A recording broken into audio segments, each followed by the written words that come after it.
You're on 121.5, the emergency frequency.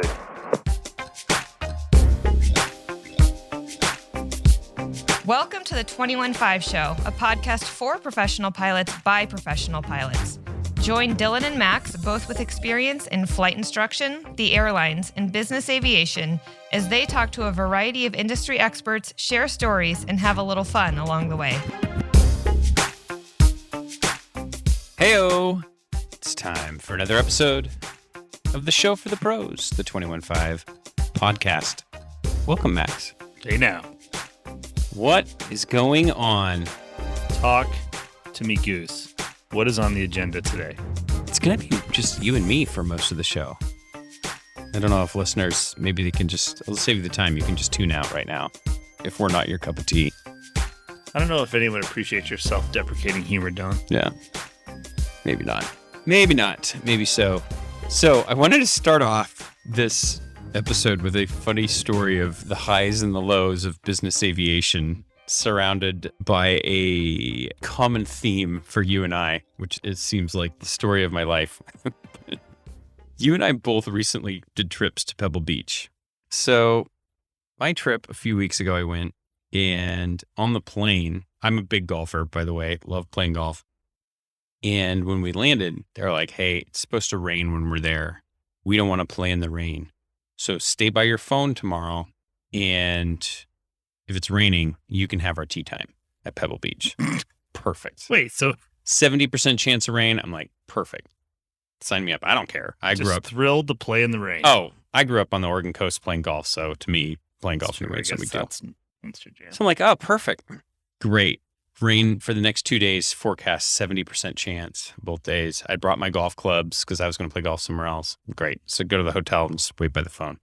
So, of course, I wake up in the middle of the night, pouring down rain. Excellent. Wake up in the morning for breakfast. Bluebird, sunny, perfect day on the Monterey Peninsula. Of course, phone never rings. What time was the tea time? It was like 10 o'clock. And, of course, the phone never rings. And it was sunny. And which I'm glad. I'm glad my passengers had a great time. Were they going to float for the caddy, too? That's a good question, because that's a little bit of juice. But I went and played golf and had a great time myself. But you also recently went to Pebble Beach. Did you have the same experience as me? No. Should we just leave it at that? So maybe you're not as into golf as I am? You could say that. But how did things turn out for you? Did you get on the golf course? Yeah. There was not a cloud in the sky, Dylan. Literally not a cloud, which for Monterey Peninsula is pretty, yeah. It doesn't happen too often, but yeah, it was perfect. Just a little bit of breeze. It was 65 degrees out or 70 degrees or whatever. It was like perfect. It was awesome. A tale of two trips, I guess. But the good news is at least one 21.5 podcast host got to play Pebble Beach this year. And really enjoyed it, yeah. And felt slightly guilty. You know what? I was convinced you were going to get a hole-in-one while you were out there, too, just to even... On 7? Just rip a hole-in-one? On 7. Just to really rub salt in the wound. Oh, man. I mean, you're texting me, and your dad is a huge golfer, too, so I'm sure he was really pleased to hear that you're having a great time out there. So we're all happy for you, Max. Thanks, guys. What else is going on in the industry these days? Anything else you've been observing? From the airline side, things are getting better. I think we're getting more staff. I think all the airlines are, you still read everyone's complaining that we're understaffed, but it seems like the other work groups that are able to react a lot faster than the pilots are certainly better staffed. A lot of training going on, but I think things are getting better. Just not waiting for rampers, not waiting for gate agents. It just seems like things are flowing better. The airlines still doing the best we can. It's funny because I look around and I'm like, I fly around country on the airline side, and I see all these regional jets, and then you read all the numbers where all the big airlines are hiring, and I'm like, who's going to be left to fly all these RJs? There just can't be enough people for that. Like short term, long term, I think let's be honest, becoming a pilot's not rocket science, especially nowadays. But with the kind of numbers, I don't know. It's the lead time. That's the problem. Yeah, that's always the problem with the pilot situation is it takes forever to train instructors to then train pilots, and it's just, they can't react, and nobody can react quick enough that it is to train even flight, cabin crew or whatever. So It's kind of reminds me, you know how Warren Buffett says that be fearful when everyone's greedy and greedy when everyone's fearful kind of a thing. It's like you have to kind of go in the opposite direction. It almost seems like that's the way to do flight training too. You almost want to be in flight school and training when the pilot market's bad and doing all your ratings and everything. Because then by the time, that 3 or 4 years will change, then the cycle will be, everyone will be hiring then and you'll be ready to go versus like. I know. It's funny. You've always said one of the things that does not appeal to you at the airlines is the whole like chasing seniority forever, right? Just this never ending ladder you're climbing. And it's funny. I'm like, there's 0 vacancies in Phoenix. But still because of upgrades and stuff, like 11 people came in that were junior to me. I'm like, nice. That's a chunk. And then the lines come out and they added 10 reserve lines. So I'm like, They just made the ladder below you longer. It's funny. But I did get half of the weekends off. So that's better than nothing. Yeah, it's better than this month. So. See, I always thought the move was bid PMs and start on Sunday afternoon. I think that's the way to do it.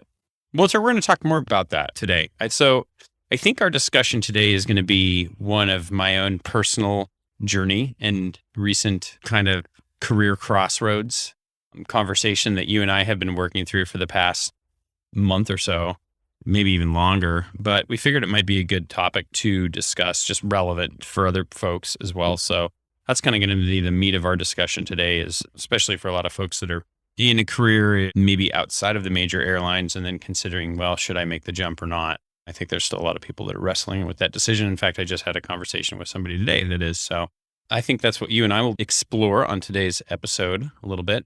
Also, we're going to have our friend Liz, the Alaskan Bush Pilot, join us. It's 100 degrees here in Scottsdale, so it's about time to have her back on to bring a dose of reality back to us, right? So we'll look forward to calling it. Sounds like an action-packed program. Yeah, should be great. Before we start any of that, though, that last hat got sold, dude. I mailed it out to our buddy Adam Z, shout out, who purchased our last one, but I resisted the urge to write anything in the bill. I didn't sign it.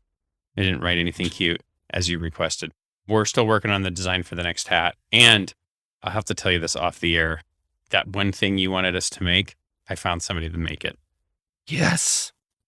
So you can have something really exciting to look forward to. If you want to make a donation to the show, you can visit 215podcast.com. Visit the bottom of the webpage, and there's a donate button in there.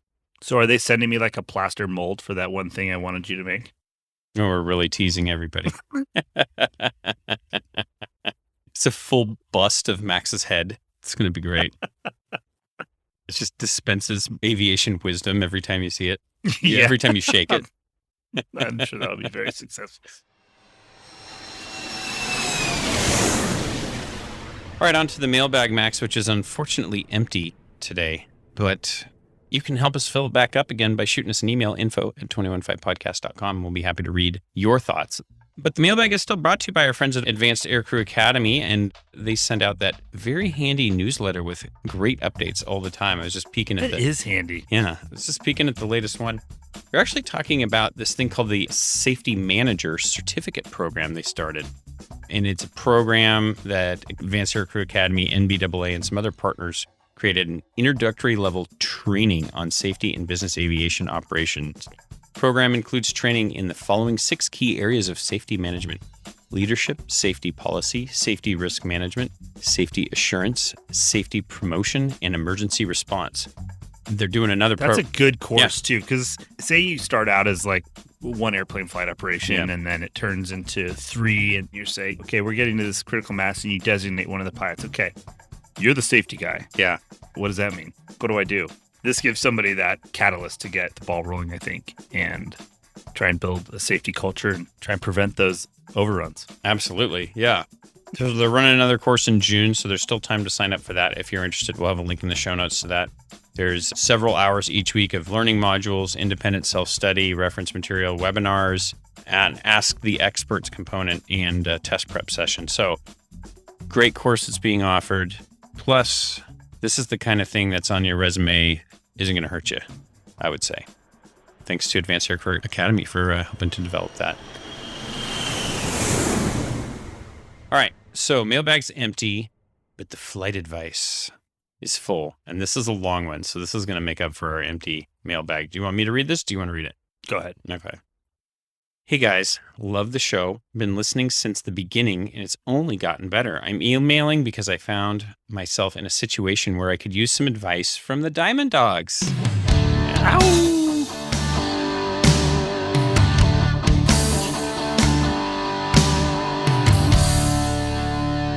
I'm a low-time pilot with 550 hours with CFI and 25 hours of multi. Have about 150 hours dual given, and while instructing was challenging, it was also rewarding, which we would agree with. Some personal matters had to take priority, so I quit the instructing job and accepted a new and interesting position.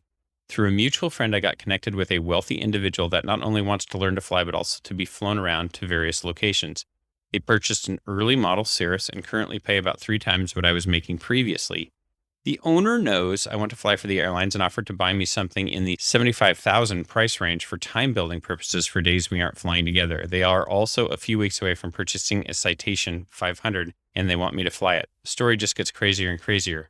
After a long chat with a very knowledgeable individual on the Citation 500 type rating world, we've come with a plan for an initial PIC type rating. It would just require a second, more experienced pilot to satisfy insurance requirements. Anyway, the owner's main goal is to purchase used planes in the U.S. and sell them to buyers in their home company, with me making the deliveries. There are a lot of steps before that happens, but that's the goal. While starting with this new position, I've technically been given the title of chief pilot and as a one-man flight department and have been handling maintenance, repairs, etc. All good stuff to learn about firsthand, I suppose. I've even signed up as an NBAA operating member and have applied for the small aircraft exemption. This probably sounds like a nice gig, and it might be, but here's my problem with all this. I'm not a gambler, and I don't like risk. The entire time I've been working with this new venture, I've continued looking for other low-time jobs, such as Part 135 SIC positions, where there's more known schedule structure, expectation of duties, etc. My question is really a general one. Over my entire situation and what advice an experienced professional pilot may offer. I might have answered it by myself by just typing this out, but it seems I should continue to fly for this outfit until things don't work out. They haven't asked me to do anything unsafe or illegal, and I have no problem standing my ground. But I also really appreciate structure, a W-2 job versus a 1099, so to speak. This new thing isn't shady, it's just very new and unproven. I also don't see this becoming a career, but simply a time and experience building opportunity until I reach 1,500 hours. I have a conditional job offer at a regional that I'll accept if I don't find a better offer. So what do you think? Well, there's your answer on who's going to be flying those regionals. It's our emailer here, whose name is Mike. So, Go ahead. I want to hear what you're going to say first. You know what I'm going to say. No, I don't, actually. Oh, you don't? That's why I'm curious. Well, go ahead. Mike, stay with this job. Live the adventure, man. This is All right. super I cool. just want to make sure. Yeah. Yeah, dude. We've always talked about on this podcast, a lot of people fly for the regionals and then fly for the airlines or do whatever. Do something cool. For everyone that's looking for the definition, this is cool. Fly a bunch of different airplanes around, some small airplanes. You're going to be delivering airplanes this guy potentially is going to be buying and selling. You're going to get a type rating out of the deal. And like a lot of times, if you're a low time guy or gal and you have, say they get the citation and your load utilization, you're going to fly 150, 200 hours a year. The guy's going to buy you an airplane to go fly around. So go fly around. Yeah. Build a bunch of time and really good experience. Being a CFI is one thing, and it's great experience. And I think you and I are both unanimous in that everyone, if you're coming up the civilian ranks, it's a really good thing to do. But then also taking airplanes and flying them all over the place and being smart about it because of the weather and everything. But that's great experience too. And I don't know what the risk is really.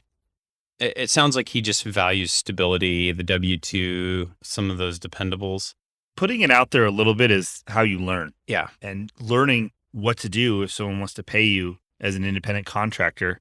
And those are things that later on, if you get a job on a G500 and you're very high demand for flying contract flying, you'll know what to do, how to handle that. And that's how you build your bag of tricks in this business. And yeah, you get a chance for turbine time and to build flight time in a really fun and cool way. So absolutely. This is one of those things, if you don't do, you will look back because it's funny. Things go full circle. You start off flying a single engine airplane, then you get to a multi-engine piston and you flight instruct it and you build your way up. And then once you get to be the 777 captain, then you end up flying the single engine airplane again on the weekends and it kind of comes full circle. And then you retire and then you end up just hanging out at the airport with everybody else with single engine airplanes, just like you did 40 years ago. Yeah. So my point is, as you get more and more in your career, you'll appreciate some of the quote unquote fun flying you did back in the day. Yeah. This sounds like lots of adventure, lots of like unknown, which is super fun, I think. So yeah, I 100% agree with you. I pay a lot of money to go fly a single engine airplane around to go have lunch. You could do it for free. Exactly. Maybe you won't appreciate it now, but you will. Yeah. Exactly.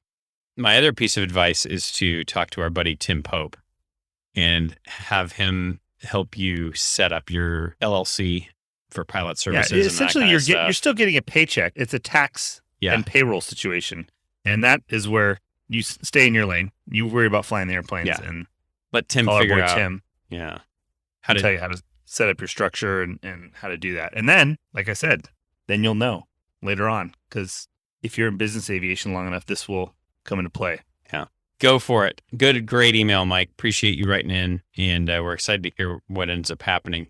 Hopefully you'll become a guest on our show sometime and tell all your great stories of aircraft transaction deliveries. And yeah, Mike, I want you to set a reminder in your phone for anytime between 6 months and 1 year from right now that says, write follow-up email to the 21.5 podcast. I want to know what happened. Yep. That's the problem. We give all this advice. We never know what happens. I never know what they're really doing. Not fair to us. All this wisdom we bestow, and then we never know. Yes. Speaking of wisdom to bestow, one last piece of wisdom for all of our listeners, all professional pilots, is to go visit harveywatt.com and check out all of the medical coverages that they provide. Hey, Mike, if Tim Pope sets up your LLC correctly, you're going to be paying that loss of license insurance right out of there with the best tax advantages and everything else. So that's something that you can control on your own, and it can even transfer over to another employer when you move on.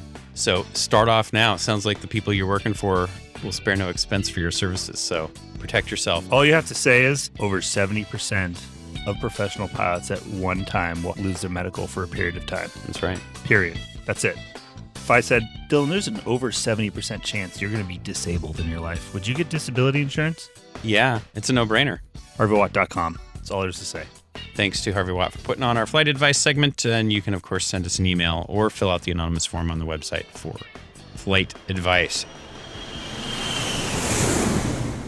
So, Max, we've been talking about sharing this crossroads that I've been going through career-wise with listeners, trying to figure out how we can maybe help folks that might be in a similar situation. So I think what we can do here is kind of frame this as we're seeing a lot of folks in a similar situation. Maybe they've got a career that they like outside of the airlines.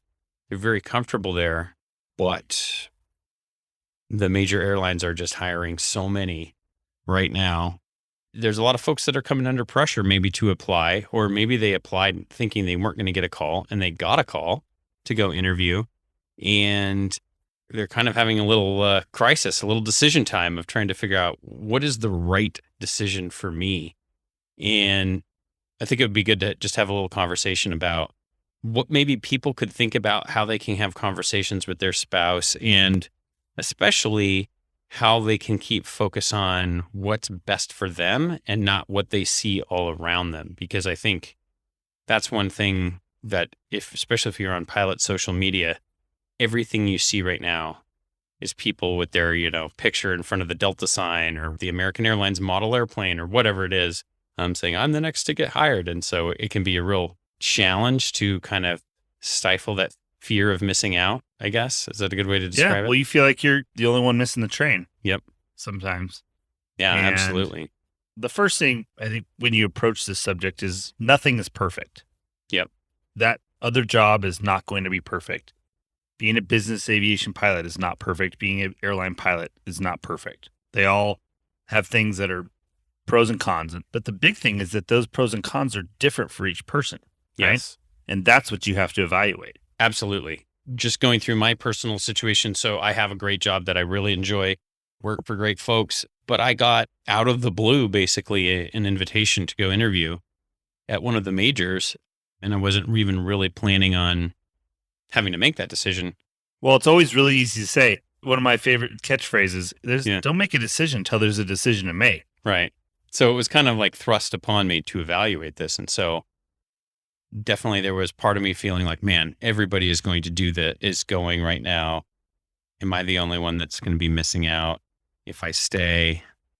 am I making a terrible mistake, by not even looking at this and then weighing like, hey, well, what's best for my situation. And that's kind of what I went through, wanted to talk about. So for me, I flew at the airlines before in 121. And so that's a good and bad thing, I think. At least I sort of know what it's like, but I know it's changed a lot since I've done it.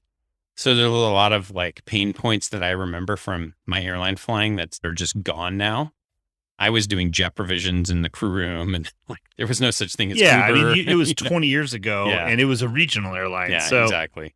But that being said, like the basic pillars of seniority and flying into big airports and the Starbucks line in the morning, like those things have not changed. And the major gig is much better work rules and therefore a much better job, but the basics are there. So I felt like I was in a little bit better position than some of my colleagues who have never flown at the airlines. So they don't even know, they don't have anything to compare it to. So I sort of had an idea in my mind about that. And just for me personally, once I was in the groove at the airline, or like it wasn't new anymore, like it just, to me, I didn't enjoy it that much. I never really enjoyed that type of flying.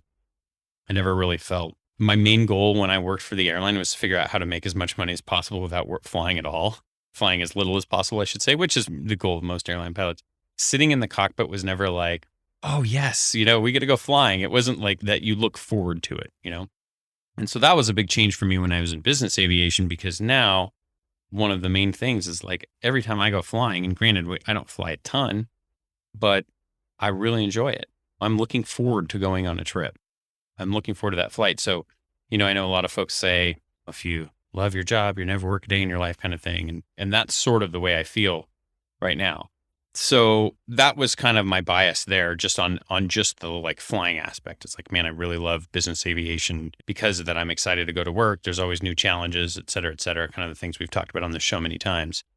But you also have to look at some of the other sides of this with stability, compensation, kind of all those things that the airlines can offer, control of schedule, a lot more. And so I think one of the things that I want to encourage anyone that's kind of on a similar situation is the money is very easy to measure because a lot of the contracts are published, pay rates are published and that kind of stuff. But I think what is less obvious to measure is the time that you're giving to earn that money and how you value your time. There's a lot of factors that change that, right? For me, I have children at home. And so being at home more elevates the value of my time right now, maybe, than perhaps later on in life when, if I was a single or an empty nester or something like that, that being away from home time may have a different value. Does that make sense? Yeah, totally. I mean, the problem is, like you said, in airlines, it's easy to quantify. In business aviation, it's super hard to quantify because I think that the low utilization Part 91 deal are few and far between, for one. And there's a lot of people will never see that. And that in and of itself is a different job. It's a total part-time job, if we're being honest. And being an airline pilot is a full-time job. And everyone's like, oh, you only work 3 days a week or whatever, but you're gone for 2 of the nights too. So that's the difference. I get the same thing. I'm not going on an airline 3-day trip and playing golf at Pebble Beach, but of course I get more excited for those trips where there's a lot of perks involved and fun. But going to work at the airlines, it's pleasant is the best way to describe it. You're not like, oh, this is going to be awesome. I can't wait to go on my Sacramento overnight. You get there, it's pleasant. You kind of got your groove, I do the little things to make it a little bit more enjoyable with my coffee and hijinks and all this stuff. And it's awesome. You know what you're doing. You know we're going to be home. And so the thing that people have to think about is that there's no perfect job. Stop searching for it because that job does not exist. There's some really good jobs, but nothing is perfect. And that is the airline. And even if you're the most senior dude, at the end of the day, you do still have to fly to make that kind of money. You do have to credit. And so I think you had some back and forth and you were trying to figure out what to do and being pulled around. And it was funny because we talked about it. I'm like, okay, good. Then it's settled. I'm like, I don't want to hear about it anymore. Just replay this conversation. Yeah. Because it's it. You're done. I don't want you to come anymore. I'm not going to ever try and talk you into it because we've talked it out and it's not your jam. And then a week later, you're like, I don't know. I think I'm like, dude, We had this conversation, but it's hard. And the thing is, I is. did it too. And one of our other buddies that was at the same airport, and we went back and forth. And then it's a tough call. But the thing is, you have to also frame it not from during the best times. Yes. And this is about as good as it gets if you are wanting to be an airline pilot. We've said this 100 times, but for those of you that have missed those episodes, read the book Hard Landings and know history, because history has a habit of repeating itself, especially in this business. And it will not always be like this. Airlines will furlough again. It will happen. The last time there was a pilot shortage, and then there was not. So learn from history. That's the other thing. I think pilots are so quick to forget, and they're so narrow-minded. They're looking like literally the next step in front of them. Yep.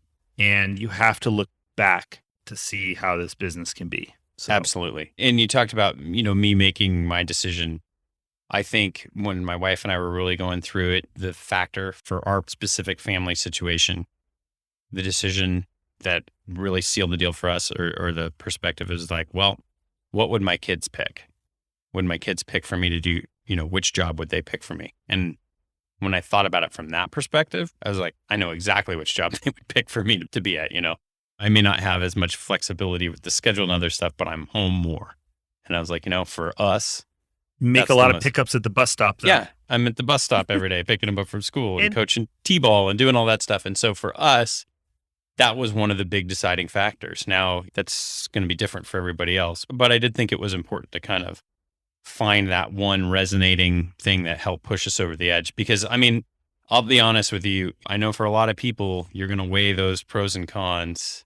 And if you have a good non-airline job, I'm not going to leave it just as corporate, but if you have another job that you really like, a lot of times it's a pretty close, can be kind of a coin toss decision. So, and I think a couple other points. One is that I think you're taking right now probably a riskier choice. For sure. And that's okay. That's okay, because a lot of people have made a lot of riskier decisions for a reward. And I've always said money is not the prime asset, time is, and you're gambling for time.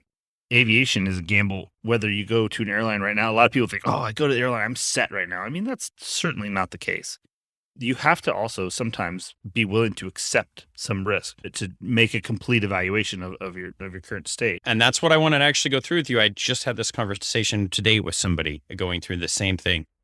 And I said, okay, let's say you do decide to stick it out in business aviation, or you think you're going to. There are some things that you really should do to stack the deck in your favor. And these are things that are kind of in my corner, because exactly you're talking about taking a risk, and you're certainly right. There's some things to help mitigate it. I think number one, and this will come as no surprise, you have to be a great networker. You have to have a good network in place. So if you are going to stick it out in business aviation, I think having that network in place will be so key, because you probably have to look at it. In my situation, I got 25 more years until I'm 65.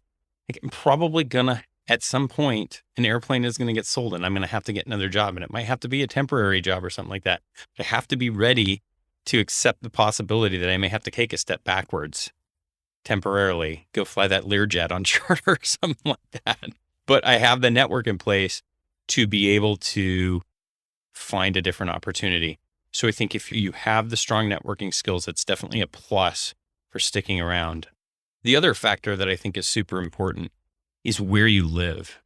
Because if you do not live in a city with a lot of business aviation opportunities going on, I think that's a strong factor to consider a different opportunity.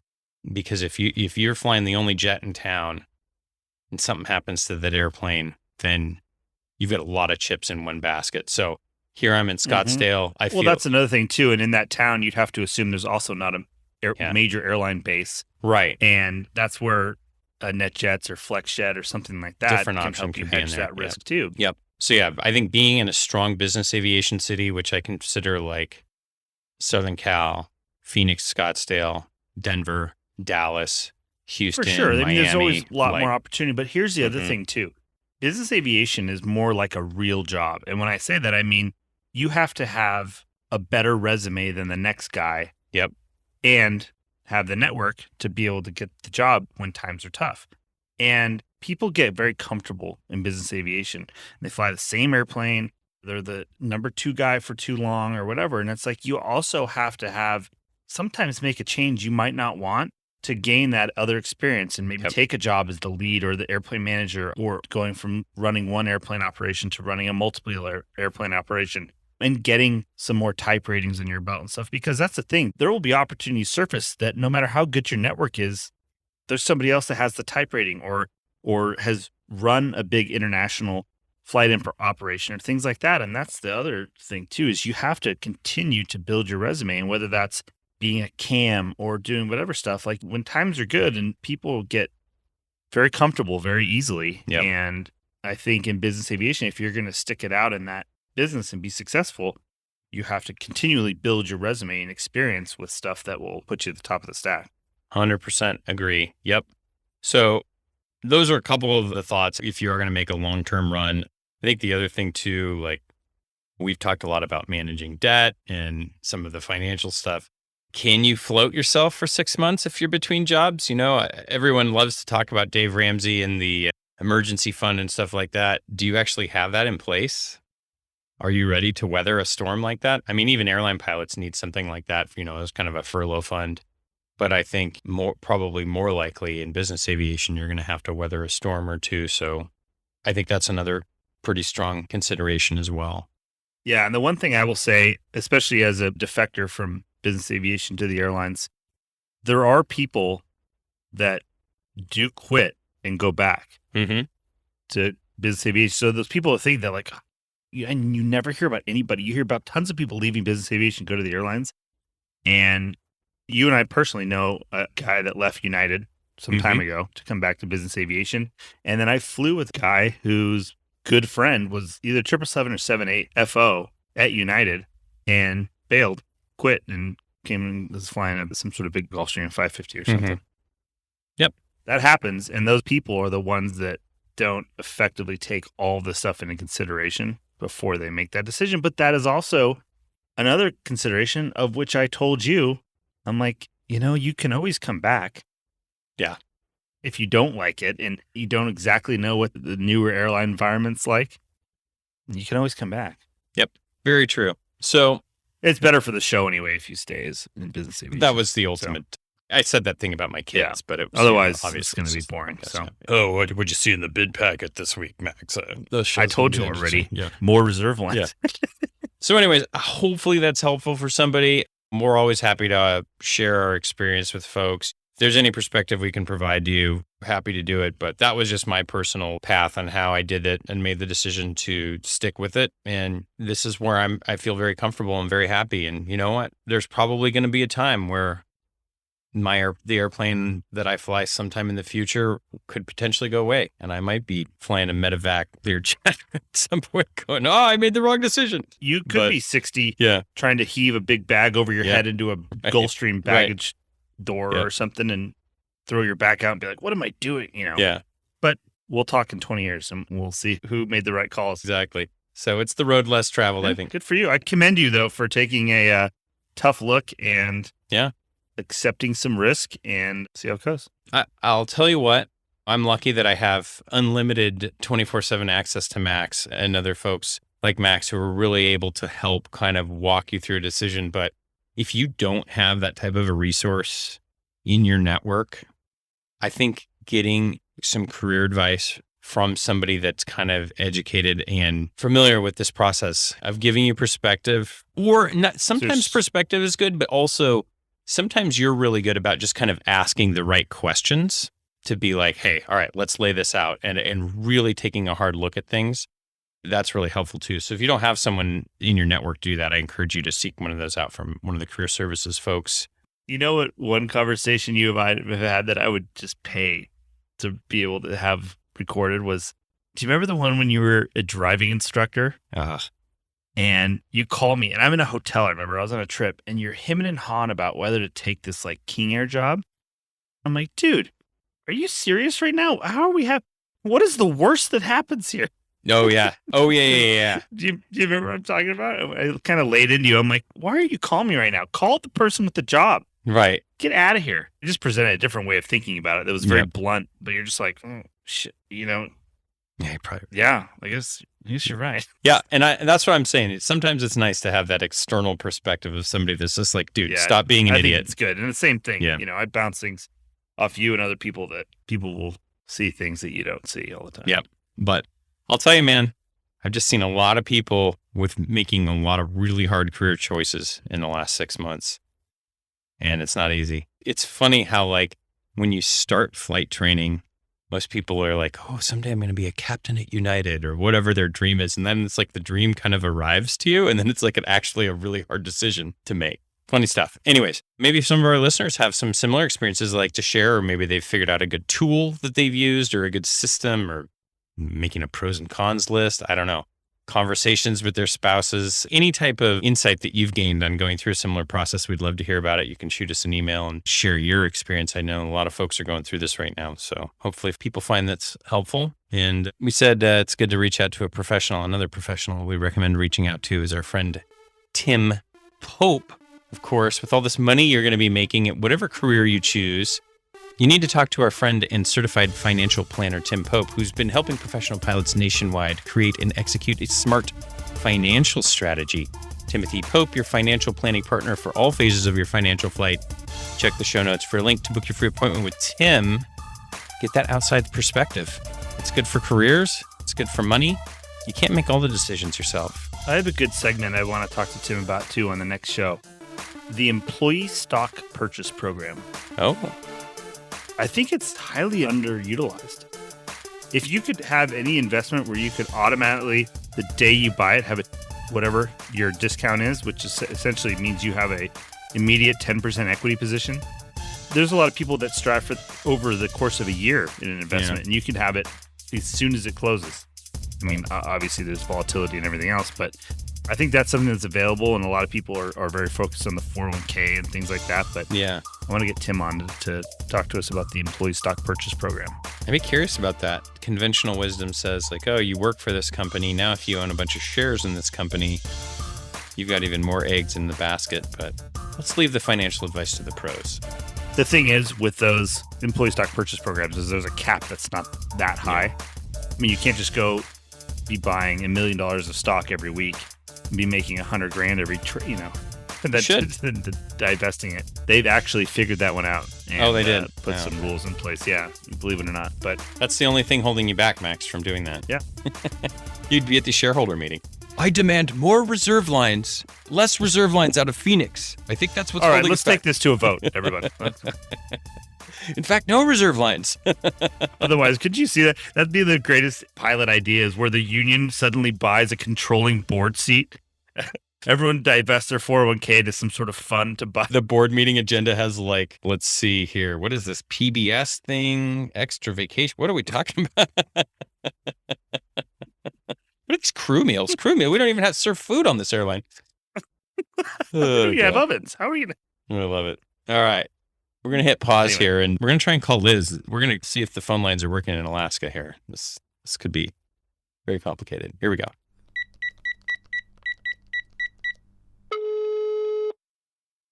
Max, she is back. Our hero, Liz, up in Alaska, is joining us from the cab of her pickup truck, but the internet seems pretty strong. Yes. Welcome, Liz. She must have made it home today. That's right. Thanks. Yeah. Not stuck on the Bering Sea. Yeah, that was the last story I remember, where you were like stuck somewhere weird and the kids were like, so who's going to pick up the kids? Yeah. So, Liz, welcome back to the program. It's been a while since we spoke with you. So maybe give the 30-second introduction of who you are and what you do in aviation for any of our listeners who didn't hear you last time. No, I'm Liz. I live in rural Alaska, live in a village of about 200 people that's accessible only by air. So obviously then I'm a pilot working for a Part 135 air taxi. Our biggest plane has 10 seats, and so we move people, over 100 people a day, sometimes in the summer, on these King Airs all the way down to Cessna 206 size airplanes. So here's something that I was very surprised last year. You told us that you were flying, I think it was a Bonanza, which I did not think was an airplane that would be being flown around in rural Alaska. Yeah. What is it? Are you still flying that? What's the latest? Still flying a lot of Bonanza, still some 207, which I tried to fake an illness anytime that flight comes up. We also have Piper Navajos and Beechcraft 99s and King Airs. Slowly getting into the Navajos. One of the problems is the 135 regs require basically ATP minimums for doing IFR stuff. And so I was actually lacking on the nighttime. I have like 3,500 hours of flight time, and I got the 100 hours of nighttime just this last winter. So now I'll be working more into the twins and that kind of stuff. It's a good thing you were trying to get that over the summer, because that would have been a real challenge in Alaska. That would have been Right. Fly from midnight to 2 and log 5 minutes at a time. Yeah, that's it. Just chipping away, one step at a time. It's so funny. It's been dark here for 2 hours. It's still like bright out on your screen there, but that's the way it is. We got a It's couple also, hours left of sunshine. It's 100 degrees here, and I'm sure it's not there. So how was your most recent winter? What can you tell us? What's the latest in Alaska? Man, this last winter was an interesting one. We saw some pretty consistent 30 below. We had a really long cold snap in November. The lakes tend to freeze up when it gets below 0 for several weeks at a time. So we had some good lake ice this year. And actually, we live right on a big lake. Lake Clark is like 50 miles long and about 5 miles wide. And so until it freezes up, it kicks off this ice fog. We call it ice fog. Technically, by the book, it's steam fog. But basically, as the temperature of the water's dropping, it's putting off humidity and moisture. And so we can be fogged in here for days, and it's perfectly clear everywhere else. And you're only accessible by air, so... Yep. You just got to plan well with your pantry and your groceries. Well, at least there's an ILS, right? No ILS. I'm just kidding. It was a joke, Liz. Sorry. That's right. Actually, we just got an instrument approach this last year here into Port Ellsworth. Boom. It just became official. Nice. So, yeah, Is it moving up in the world. an LPV, like to 200 feet? Not to 200 feet. I think it's a GPS Alpha. It drops you down onto the lake, and then you can kind of find your shoreline and find your way over from there. Nice. So I got a question for you, Liz. Earlier in this episode, we were talking a lot about people going to work for the airlines and, the pilot shortage. And what does that look like in Alaska? Are you still seeing people wanting to fly in the bush and kind of have that adventure pilot lifestyle? Are there a lot of people leaving Alaska to go work for more traditional airlines? Like, what's the latest up there? Yeah, it seems like we are having a hard time finding pilots. Our biggest need is to fly the twin turbine, so having those same ATP minimums. So people who have those qualifications are typically chasing after the more career established type jobs. Yeah, it's just the way it goes. Right now, the pendulum, I guess, is on that side. Right. So we wanted to hear about what you've been up to outside of the cockpit recently. You've added another title to your impressive resume, because you're also an A&P, right? Yeah, and actually I want to just give a little quick update on my family. Eric, my husband, he got his IA this last winter, so he has the same level of mechanic certifications that I have. So I might have to see if there's like a master mechanic or something, so I can put the leg up on him on that one. Yeah. Okay, but you did something else this year too. Tell us about that, because I'm guessing your husband Eric has not done this. Yes, I wrote a book. It's a children's book. It's a board book. I have 2 little kids, and as we're a very well in depth to the aviation world family, we have all the aviation books for kids. And so, these are the books that I read to my kids all the time. It's like, there are not a lot of good books. There are some aviation books, and not very many of them are that good for the kids. Like, they have the faces on the airplanes. It's like completely disfigures the airplane and things like that. And so I kind of looked at it as like, well, I guess I'm going to have to do it then. And so kind of came up with this outline of what I wanted it to be. And from there, I was able to just kind of work the text out. I found an illustrator who's local here. She grew up in a village about 25 miles away. And so she's very familiar with the area. And as familiar as she is with the aviation industry or the aviation world and flying in and out, actually, there's some interesting things as we work through the process of the illustrations. One of the pages, we go to a flight school. And so I sent her a picture of the Cessnas all lined up. And she's like, oh, I didn't ever think about how people actually learned how to fly. I guess they wouldn't have learned on the airlines how to fly in the big jets kind of thing. And so it was fun to work through that with her. A little bit of an education. So is the story based in Alaska? It's not. Basically, there's no actual characters. It's just as the reader's going around to different things in the aviation world. So you see a cargo ramp, you see corporate planes coming in, you see the airlines take off for the red-eye flights. We go by the hangar and see like the tools all put away and everything. And the flight school, of course. That's cool.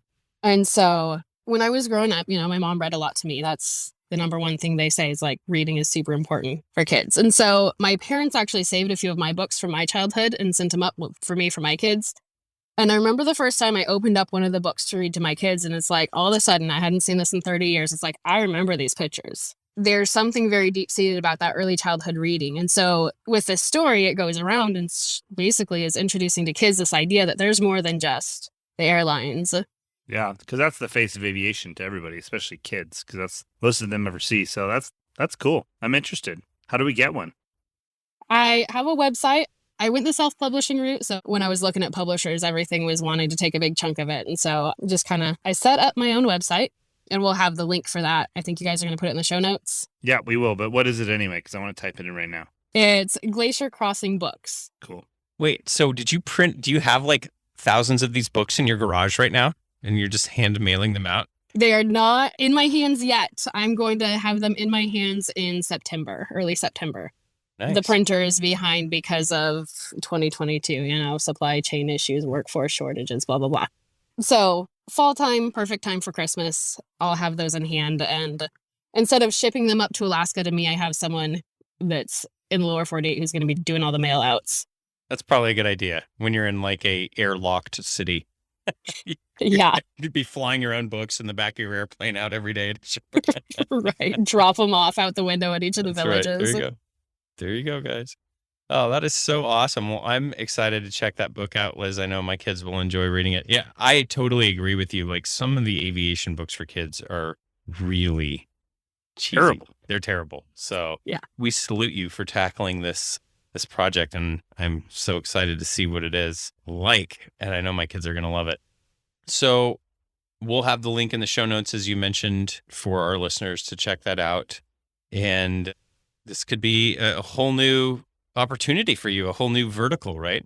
Yeah. My mom's already talking to me about the next one is going to be like the start of the day, good morning, and getting the planes fueled up and all those things. So we'll see where it goes from here.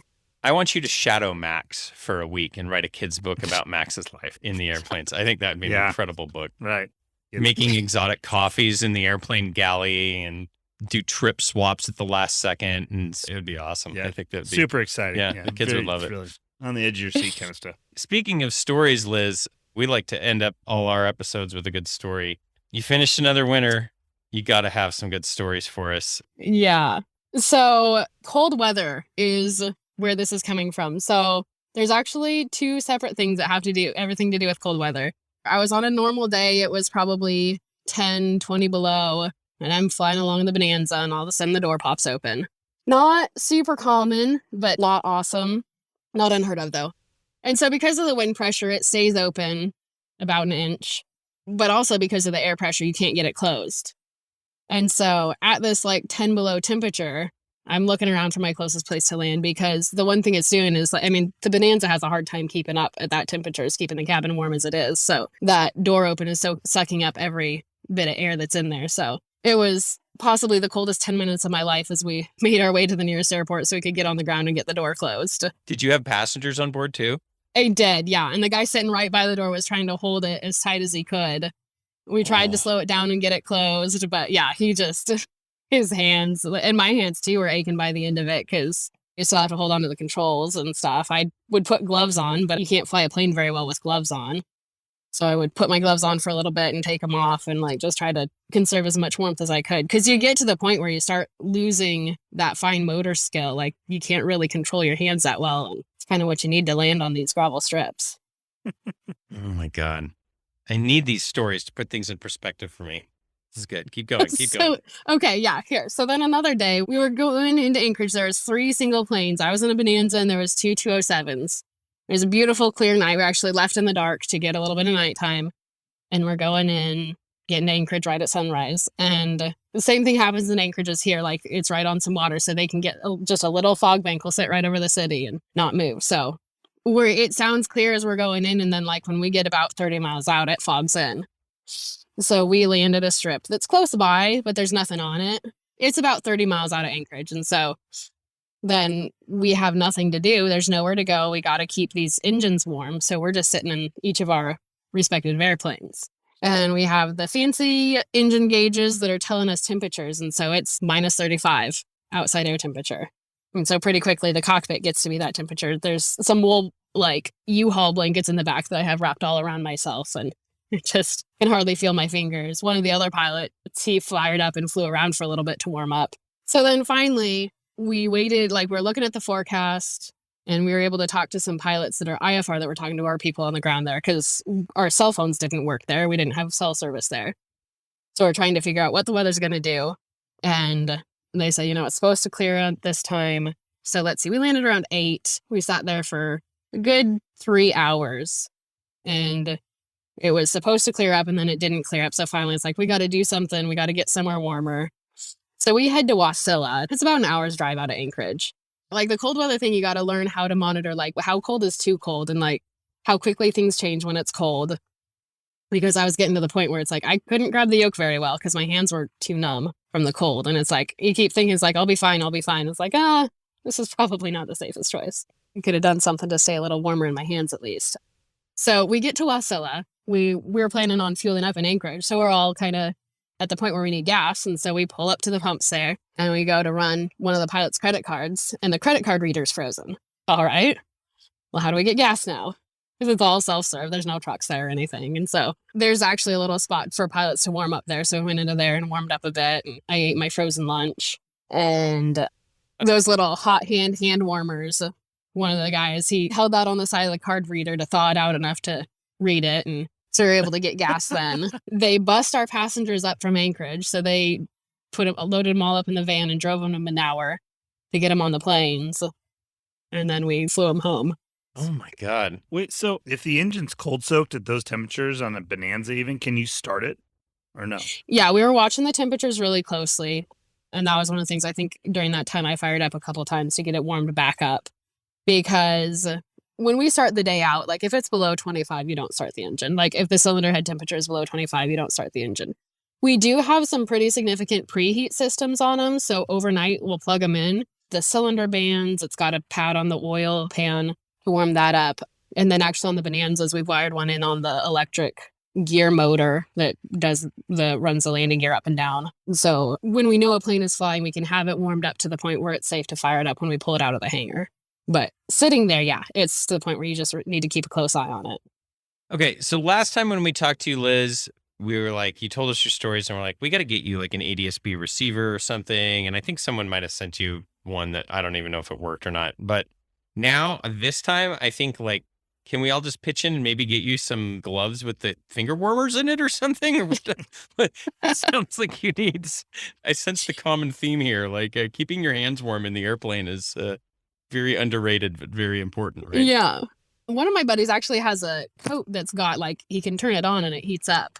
So it's like, I might need to look into one of those. Like it's got a little battery pack on it. But the thing with flying, like even a thin glove, wearing that, it totally changes how it feels on the yoke. And the bigger planes have autopilots, but the Bonanzas don't really have much for autopilot even. So you're hand flying it all day long. So one of the things I'll do is I'll take those little hand warmers and I'll stick it on the inside of my wrist.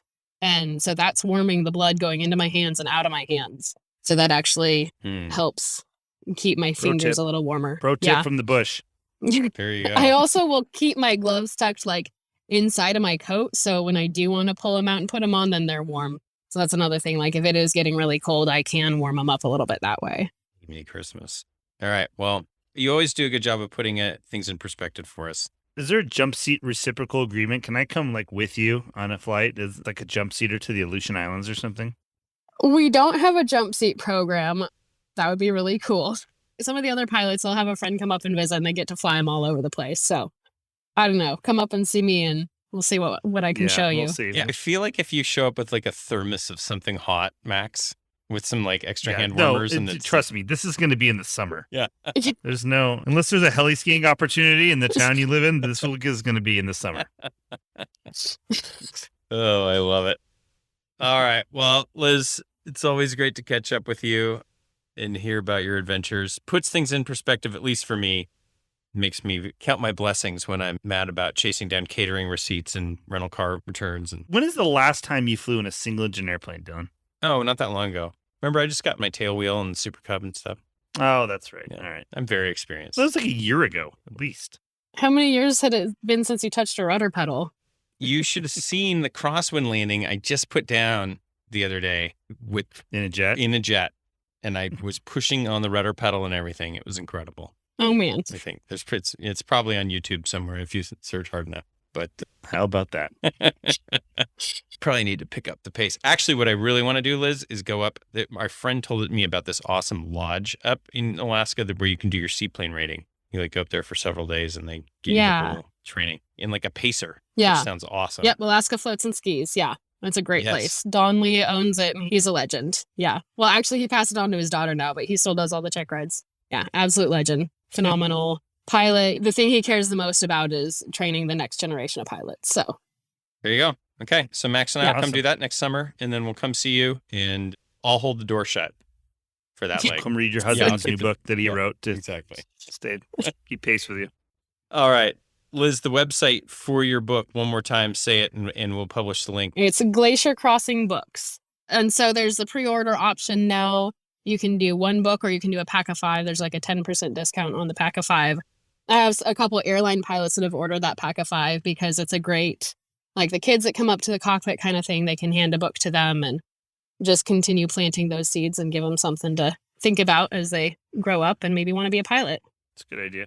And the title of the book, I like it. Cleared for Bedtime. Yes. It's perfect. Clever. That was I the start- last thing to come Awesome. together for it. So It's good. I like to clear my kids for bedtime earlier and earlier here as I get more fed up with them. yeah. Edict time has been canceled. In fact, it's moved up. How early can you be? Ready. Well, congrats on this, Liz. We're so excited to check it out.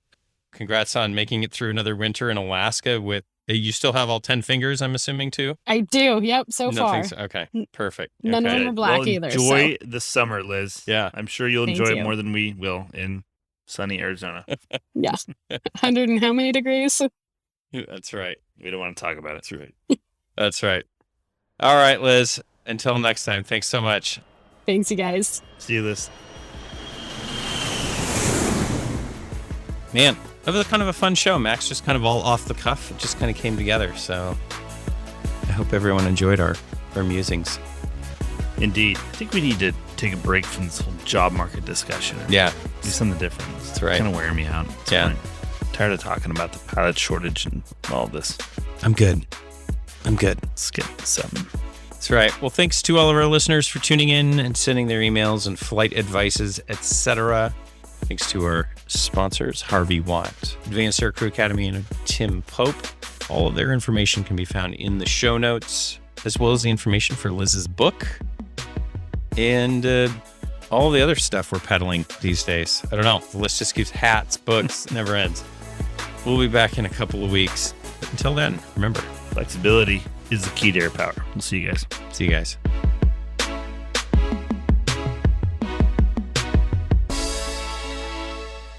The statements made in this show are our own opinions and do not reflect, nor were they under any direction from any of our employers.